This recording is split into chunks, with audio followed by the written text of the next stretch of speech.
Technology what the video for in today's video we're going to be unboxing the iPhone SE 3rd generation or the 2022 model in 2023. So in this unboxing video, take a look at what's included and then also do a quick setup if you're looking to buy the iPhone SE, which is the most affordable iPhone that you can get directly from Apple today. So here, as you can see here, it comes in a nice small box. Now iPhone SE here from the previous generation, didn't seem like it changes a lot here. Now it comes in 3 different colors. Here I have the product red edition one, but you can also get it in midnight and starlight as well for the white edition one. So that's how it looks like in this slim packaging. So I'm going to go ahead and start the unboxing process by taking off the first strip up here and then the bottom strip.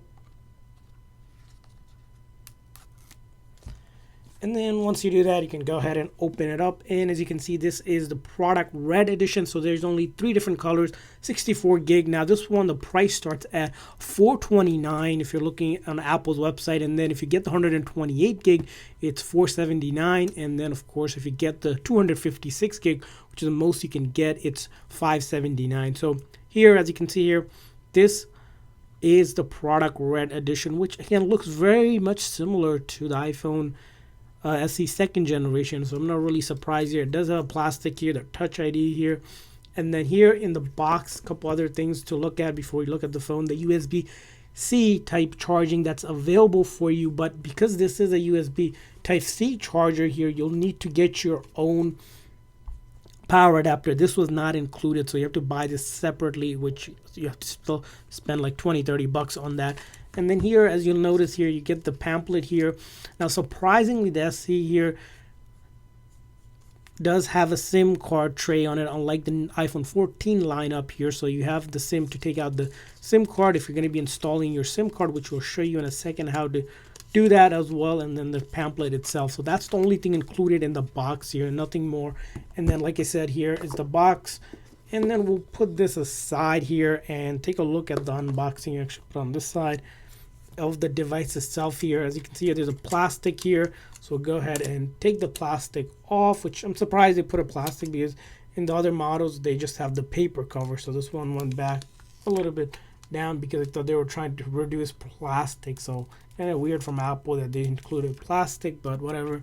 And as you can see here, the phone, again, you really can't distinguish it between the 2nd generation, 3rd generation. So we're going to go ahead and power it on here. So a couple of things about this. It was released back in March of 2018. So it does look like it powered on. It is 4.7-inch display. You get a 1334 by 750 pixel resolution on this. The camera on this, a single camera here. It's a 12 megapixel camera, and the front camera is about 7 megapixel.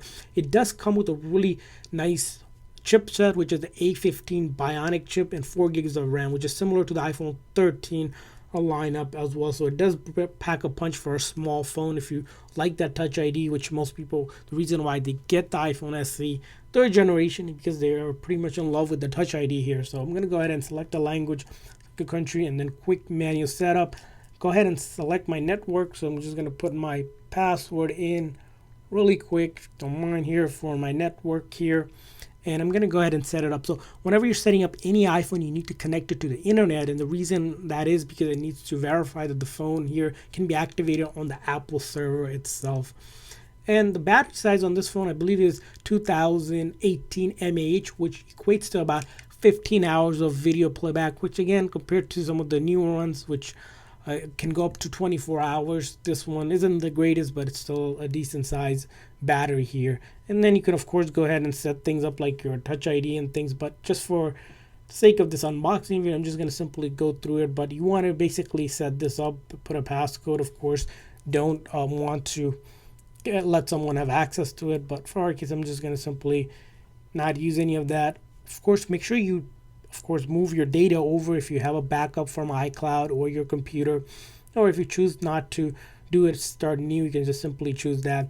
And then Apple ID, you want to go ahead and sign into your Apple ID, of course, to be able to use all the Apple services like the iMessage, FaceTime, and of course, even to download any apps, you'll need an Apple account. You can use your existing one, which is recommended, but you can also create a new one, which is free to do by clicking this option, or you can come back later in the setting to set it up. So you can click on that, don't use. And then I'm going to hit agree, hit continue, and then just continue on all of this, and just disabling location services, and then Siri, you want to set the up, screen time, which is like a weekly report you can get, and then phone analytics, and then finally you can choose light versus dark, and then zoom versus non-zoom, and finally you're back onto the phone here, and it comes with iOS 15. If you didn't notice, now you can upgrade to iOS 16 as well, which is the latest version in 2023 right now. A couple things about the phone as well here.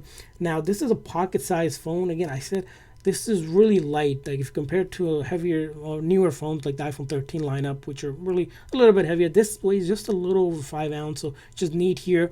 If I go ahead and open up the camera here, it's pretty much the same exact things with most phones. You can pretty much choose, because iOS is the same software here, you can choose a photographic style. You see the camera here. It does record up to 4K 60 frames per second, so you're not lacking in any of that. Besides that, that's about it for this device here. As you can see here, again, nice overall finish, rounded bezels here that you have top down, and then the bottom here as well. So that's the iPhone SE 3rd generation. Let me know what you guys think about the iPhone SE 3rd generation. Are you using it? Are you thinking of getting it? And if so, leave a comment in the comment section. Thanks for watching, guys. See you guys next time.